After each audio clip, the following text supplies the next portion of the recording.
I just got back from Watches and Wonders 2026 and the industry just told us everything.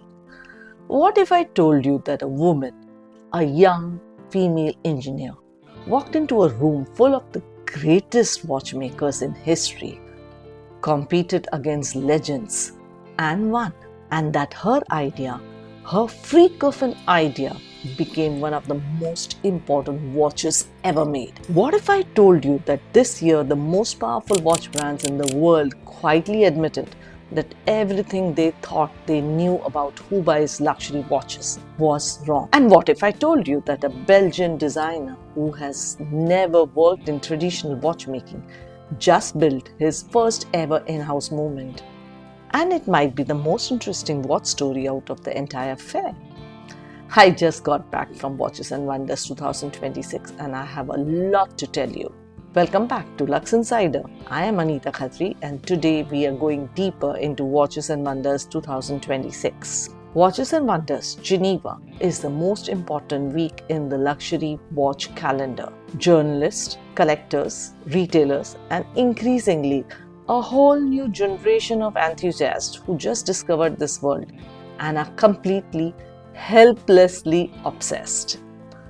This year, 65 brands showed up. 65, the most ever. I was on that floor every single day. In the booths, trying pieces on, talking to brand directors and master watchmakers and collectors, and just absorbing. Here's what I came away with 2026. 7 trends and highlights. Real context, no fluff. Let's go. Small things became the big story. Straps, clasps, and the wrist experience. I want to start with something that sounds almost too simple, and yet it was the undercurrent running through almost everything I touched this year. Straps, clasps, details, the wrist experience. Brands were proudest of the smallest things this year, the thing that actually touches your skin. The single most poetic example, and I could not stop thinking about it after I saw it, was Vacheron Constantin's Azure Moon Phase Spring Blossom. A 37 mm pink gold watch with a stunning mother of pearl dial. But the real headline: for the first time in Vacheron Constantin's entire history, a brand founded in 1755.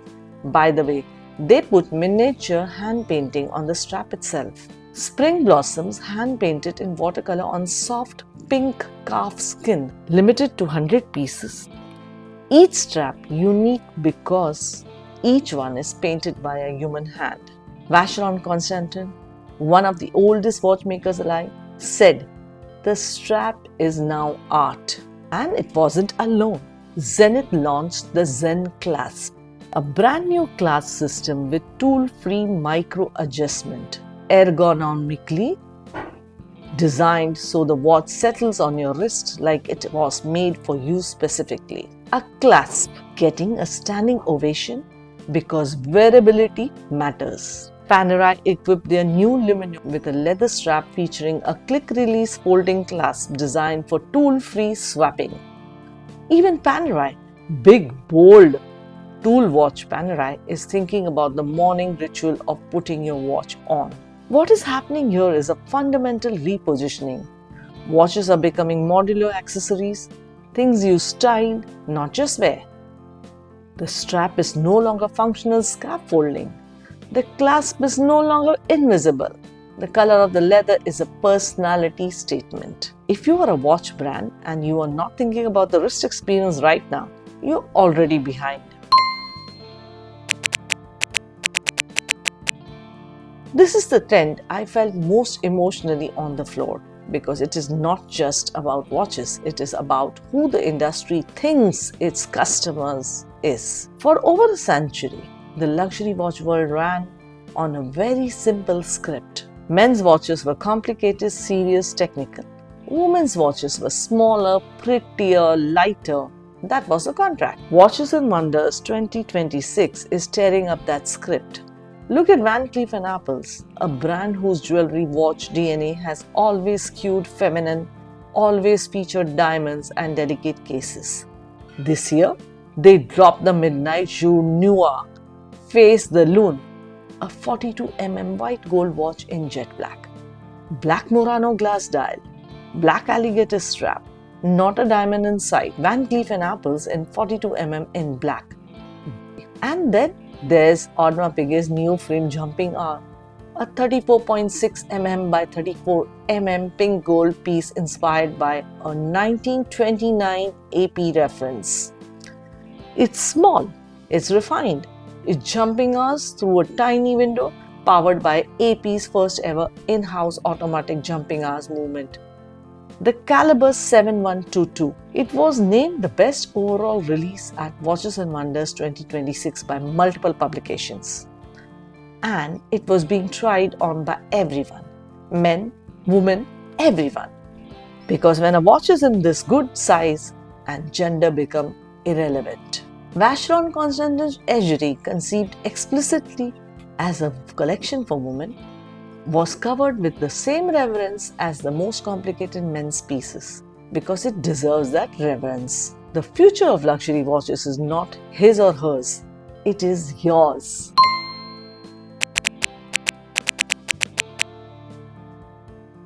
Put your phone down, seriously. This story deserves your full attention. There is a name that every single person who loves watches needs to know. Carole Forestier-Kasapi. The year is 1997. Breguet, one of the most sacred names in watchmaking. The brand that invented the tourbillon is celebrating its 250th anniversary. They hold a competition. The who's who of haute horlogerie enter. Philippe Dufour enters. George Daniels, arguably the greatest watchmaker of the 20th century, is in the conversation. And a young female watchmaker at Ulysse Nardin enters too. She wins. Her entry was a moment where not just the hands rotate, but the entire movement rotates. No crown, no traditional time setting. You wind and set through the bezel. It was unlike anything anyone had ever seen. It was, to use the word they later gave it, freaky. Ludwig Oechlin at Ulysse Nardin built on a concept, and in 2001 the Freak was born. No crown, no dials, no hands. The movement itself tells time. It introduced silicon into mechanical watchmaking. It changed the industry. Now fast forward 25 years, Watches and Wonders 2026. Ulysse Nardin unveils the Super Freak, and I need you to understand the scale of this.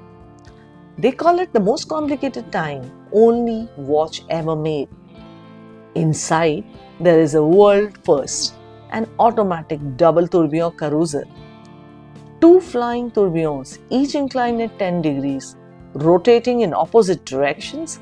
The minute bridge alone, just the bridge, is made of 327 components. White gold, 44mm, limited to 50 pieces worldwide. Priced at Swiss franc 320,000 plus taxes. This is Ulysse Nardin celebrating 180 years of the Maison and 25 years of the Freak. And running through every single component is Carole's original, radical idea, a moment that is the watch.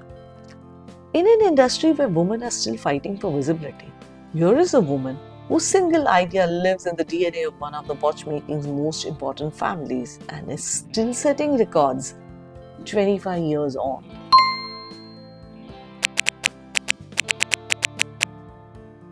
Here's something I want to sit with because it's subtle and it's important. 2026 was not a year of big bangs. It was a year of deep, confident refinement. Judge Lecoutre, with 15 new pieces under the theme The Valley of Inventions, a tribute to Valley de Joux, the Swiss valley where JLC was born 190 years ago, and the range was extraordinary in its breadth. Their headline piece, the Gyro Tourbillon, a stratosphere, is a triple-axis tourbillon where 3 titanium cages rotate at different speeds, covering 98% of all possible positions to virtually eliminate the effects of gravity on the movement. 189 components. The whole thing weighs 0.783 grams. That is not a typo. It is 0.783 grams of gravity-defying engineering. It pairs that with enamel matière rares finishing that makes the movement look like a painting. But here's what I loved even more. The sleeper hit from JLC was a new Master Control perpetual calendar, squeezed into a 39mm by 9.2mm case. One of the thinnest, most wearable perpetual calendars shown at the fair this year. Steel or pink gold? A moon phase disc in hammered 24-karat gold. Caliber 868, just 4.72mm thick. Accurate till the year 2100 if kept running, starting at Euro 39,500.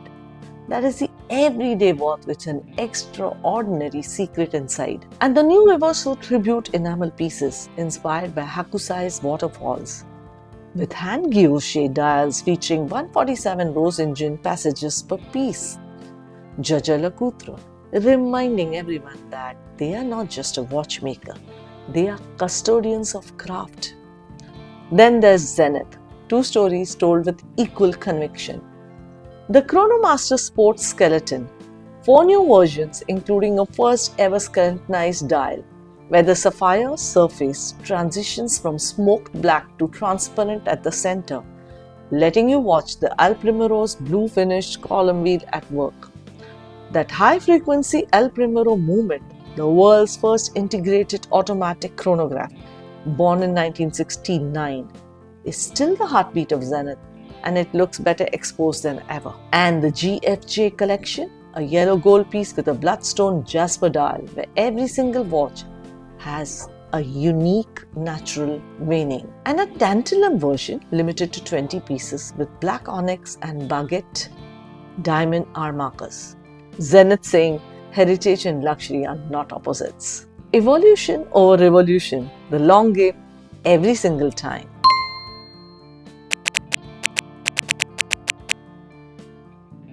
I want to give Van Cleef & Arpels their own moment, because that they did this year deserves it. This year marks 2 anniversaries for the Maison, their 120th birthday and 20 years of their Poetic Complication collection.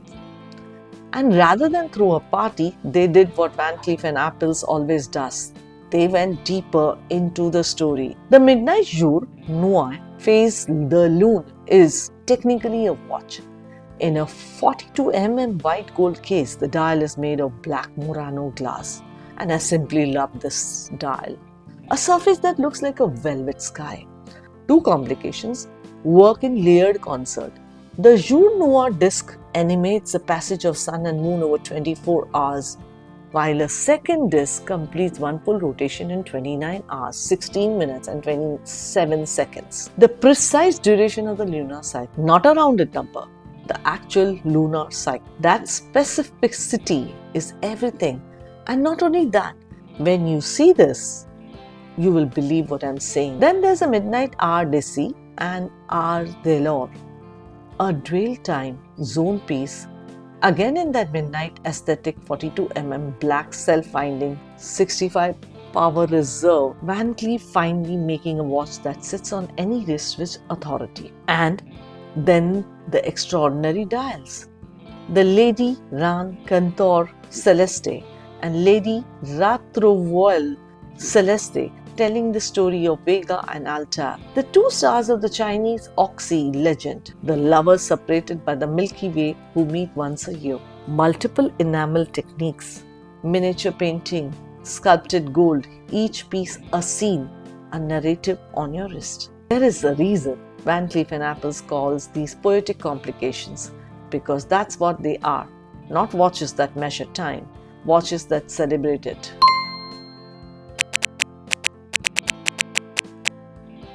Audemars Piguet celebrated its 150th anniversary last year, and you might expect a brand in this anniversary year to rest, to exhale. Not AP, not this year. The neoprene jumping hour, I mentioned it earlier, but I need to go deeper, because this piece is special.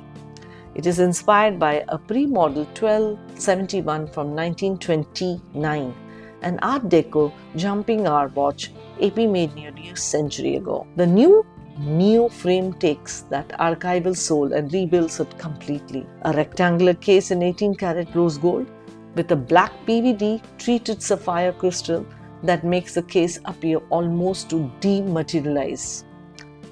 Hours jump through a small window at 12, minutes arc across a window at 6, and the Audemars Piguet word mark is hidden in the dial. You can only see it when light catches it at a specific angle. It materializes and disappears, like the ghost of the original 1929 piece. Powered by the caliber 7122, AP's first ever in-house automatic jumping hours movement. That is a technical milestone.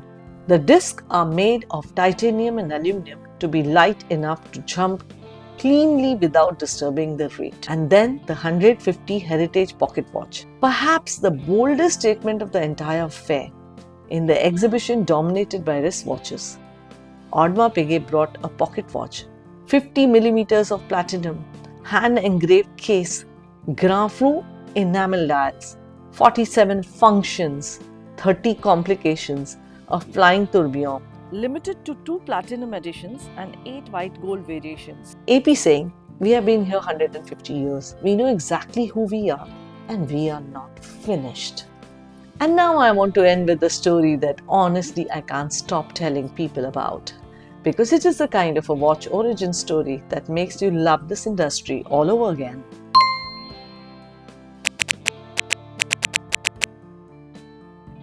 Ressence is a Belgian brand, and I say that deliberately because Ressence is almost the only Belgian watch brand of any significance. Founded by Benoît Mintiens, an industrial designer, not a watchmaker, an industrial designer, who looked at the watch and asked a simple, disruptive question: does this watch have to look like this? His answer was the ROCS, the Ressence Orbital Convex System, or they call it ROCS and ROCS. Instead of hands on a flat dial, a series of orbiting discs rotate continuously across a single convex surface. Hours, minutes, seconds, all on one plane, all in motion, no hands and no crown. You set the time through the case back. It looks like something from the future. It looks like nothing else. Here's the thing. For 15 years, the genius of the ROCS was always running on someone else's engine. Modified ETA movements, adapted and retrofitted to power the display. It worked, but there was always a structural disconnect between the motor and the magic. At Watches and Wonders 2026, that changes. Ressence debuts the Type 11 and its first ever proprietary in-house movement, the work RW01. Designed in Belgium, produced with Swiss movement specialist Concepto, built specifically and only for the ROCS. The movement is as unconventional as the watch. A triangular layout with 3 circles mirroring the dial's visual language. Twin barrels delivering 60 hours of power reserve. The power indicator is not a hand or a disc. It is a tiny ceramic micro balls that float in a level like a spirit gauge. You'll tilt the watch and the balls tell you how much energy remains. The whole watch weighs 49 grams including the strap. Available in grey, blue and green. Swiss franc 23,000++, and it is available from May 2026. Benoît Mintiens calls the Type 11 the watch of the now. I believe him. This is a watch that tells time without hands, whines without a crown, and makes you feel like you have never actually looked at a watch before. 7 trends, 1 week, 1 city, and a very full heart. Let me bring it home. Tell me in the comments, what was your favorite piece from Watches and Wonders 2026? I will read every single one. I'm Anita Khatri. This is Luxe Insider. Thank you for being here. See you on the next one.